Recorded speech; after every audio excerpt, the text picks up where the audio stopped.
这是点嘞，各位观众朋友，大家好，欢迎您收看藏人行政中央电视台本周西藏华语节目，我是主持人卓玛。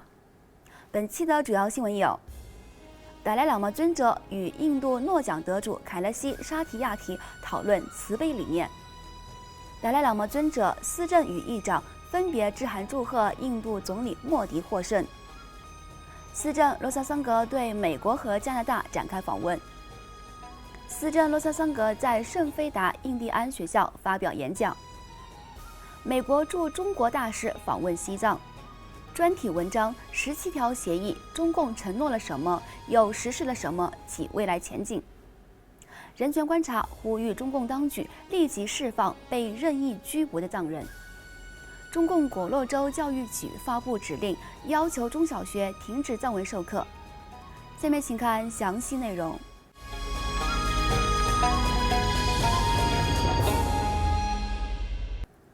诺贝尔和平奖得主、印度儿童权益活动人士凯勒西沙提亚提夫妇与其工作团队成员于本周一5月27号在达兰萨拉拜访达赖喇嘛尊者，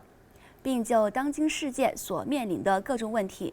如何培养儿童的慈悲根性，以及将印度的非暴力慈悲文明融入现代教育体系等话题进行了为期3天的讨论。凯勒西沙提亚提先生于本周二5月28号在其推特中指出，会见达赖喇嘛尊者永远是快乐的、幽默和有价值的。我们正在就慈悲文化将如何帮助解决当今世界所面临的问题进行了为期3天的激烈讨论。在介绍讨论会内容时，沙提亚提先生表示，我们主要谈论的是全球面临的各种危机和问题。这些问题已存在多年，当前世界面临着许多新的问题，今后也将面临更多的问题。但是我们坚信慈悲心与非暴力的理念能够解决任何问题。此外，2019年印度大选于5月23号落下帷幕，现任总理莫迪率领的人民党取得大胜，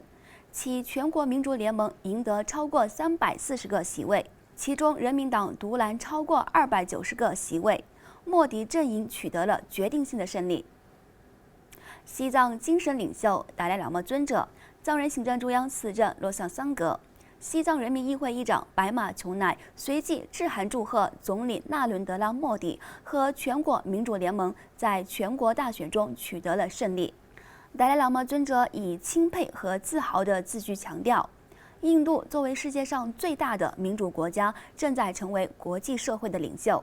尊者指出，印度是伟大的古代文明之一，其独特的基本特征是古印度文化中的宽容、慈悲而采取的非暴力行为。同样，藏人行政中央司政洛桑桑格致函祝贺莫迪大胜。司政在贺函中表示，我希望印度和西藏之间的关系将继续保持强势。印度将继续支持西藏的正义事业。再一次，我祝贺并祝愿印度总理莫迪和您的政府在充满活力的领导下取得巨大的成功和繁荣。西藏人民议会议长白马琼乃也代表议会致函祝贺，强调期待莫迪政府将继续支持通过互惠双赢的中间道路政策，以解决西藏问题。并呼吁莫迪总理敦促中国政府尽早和达赖喇嘛尊者或其代表间展开具有实质意义的和谈，改善西藏境内的紧张局势。另外，藏人行政中央司政洛萨桑格于本月早些时候开始对美国和加拿大展开了访问。5月21号，司政洛萨桑格抵达此行第2站加拿大温哥华，正式对加拿大展开访问行程。在温哥华，司政洛桑桑格会见了印度总领事馆的一名高级官员，并提出了在温哥华和卡尔加里的藏人在印度旅行时所面临的签证问题。在对温哥华的访问中，司政洛桑桑格还会见了致力于为加拿大土著人民倡导平等和正义的土著首领凯德·约翰，以及加拿大西藏委员会副主席马蒂尔德·珀纳比。请继续收看今天的新闻节目。上周五5月24号，司政罗萨桑格在访问美国新墨西哥州期间，受邀出席了美国圣达菲印第安学校2019年届毕业典礼，并发表了演讲。司政罗萨桑格在当天的演讲中呼吁该校毕业生努力为他们各自的社区服务。司政罗萨桑格分享了他的人生经历和家庭背景，并鼓励该校学生在结束学业后为各自社区服务的重要性。当天，司政罗萨桑格还会见了新墨西哥州藏人社区成员，并发表了讲话。司政罗萨桑格在会见新墨西哥州藏人社区成员时，向聚集的藏人民众指出：“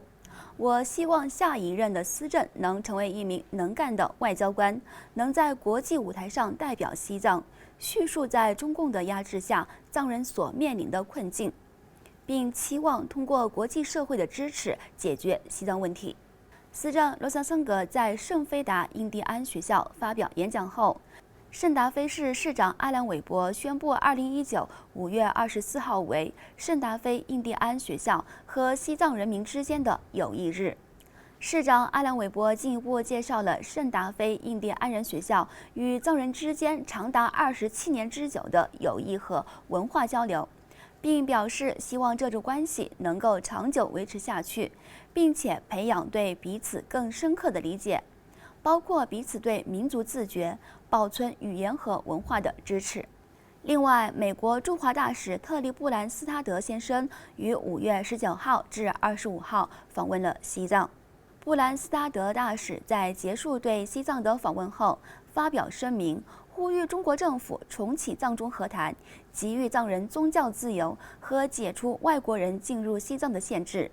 中国外交部发言人陆康回应称，这是外国政府对中国内政的严重干涉。此外，5月23号，在中共入侵西藏、强迫藏人代表签署具有争议的17条协议68周年之际，藏人行政中央外交与新闻部下属西藏新闻社负责人、新闻处秘书长次汪加博阿日亚发表专题文章，详细叙述了这一历史事件。这一题为17条协议，中共承诺了什么，又实施了什么，其未来前景的专题文章，详细叙述了中共入侵西藏、强迫藏人签下城下之盟，以及如何撕毁其在17条协议中的承诺。文章还回顾该协议中的数项条款，并敦促中国实事求是地解决西藏问题，而不是将藏人签署的17条协议视为其取得的一种胜利。另外，人权观察于上周三发表声明，敦促中国政府立即释放所有被中共任意监禁的和平抗议人士。